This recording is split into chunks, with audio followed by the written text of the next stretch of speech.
Hi friends, it's your friendly neighborhood feminist lawyer. I'm sorry I've been gone for so long, and I hope you'll excuse the mask. I've had to do a lot of self-care lately. I really am sorry I haven't been putting out more content lately. To be honest, I've been completely overwhelmed. I just don't know how many hits we can be expected to take and still come back smiling with hope for our democracy. I have very little at this point. Oh, dear Lord, I'm looking a hot mess. I just got out of the shower.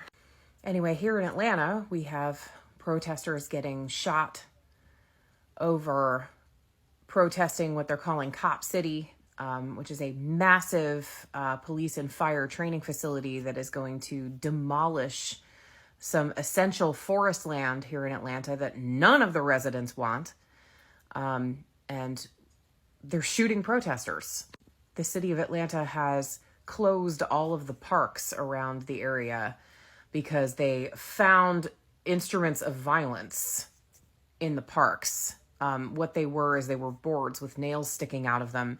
And they were so stupid because they put them in the parks where the protesters would be. Why the protesters would want to hurt other protesters, it doesn't make any sense. This is 100% a frame-up job by the city of Atlanta, trying to close public parks to keep people from protesting. Why would those protesters try to hurt other protesters? It doesn't make any sense. And then Tennessee, which I'm almost ashamed to say I ever lived there, has banned drag.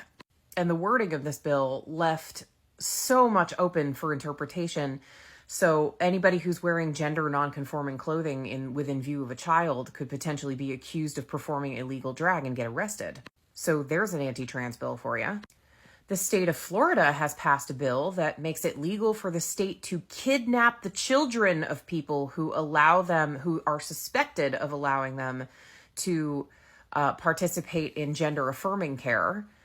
This also includes wearing gender non-conforming clothing. So the state, even if you're a visitor, you don't even have to be a resident.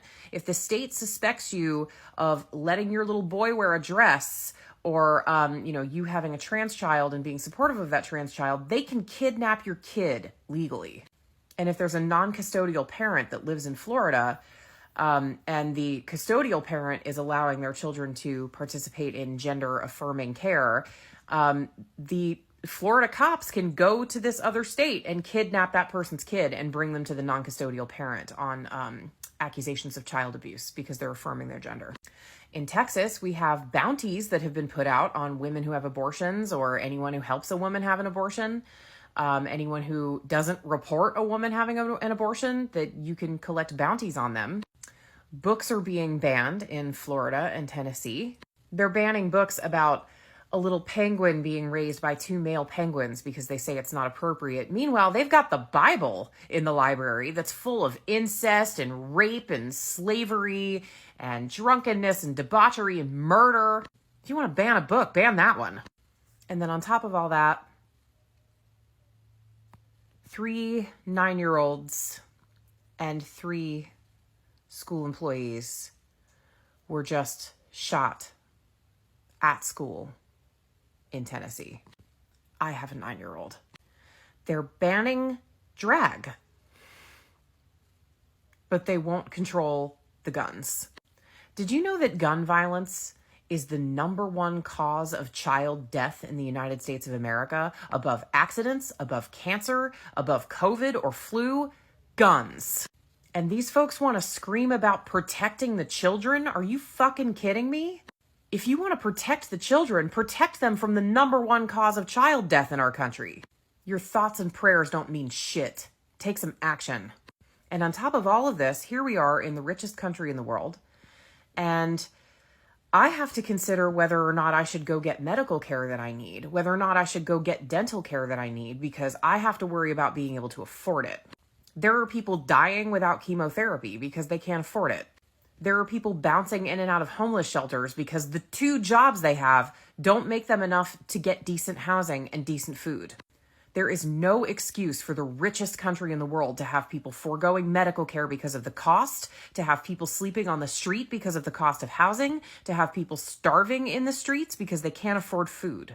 And there is no excuse for our babies to be dying at the hands of overzealous fucking gun lobbyists.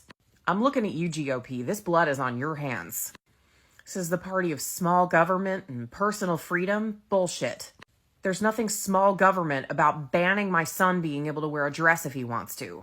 There's nothing personally free about me being terrified to send my kids to a school because I'm afraid they're going to get shot. I homeschool, by the way. I'm damn proud of it at this point. There is no flippin' way I would send my kids off to an American public school right now. No flipping way. And I have had to put much of my career on hold because I have to prioritize the safety and education of my children. Inadequate wages, out of control housing, out of control medical costs, out of control homelessness, out of control gun violence. What are you going to do? Send thoughts and prayers? Shove them. Go vote. Vote blue. And hug your babies tight. My God, this is a shit show. Try to stay safe out there, friends. Keep fighting the good fight.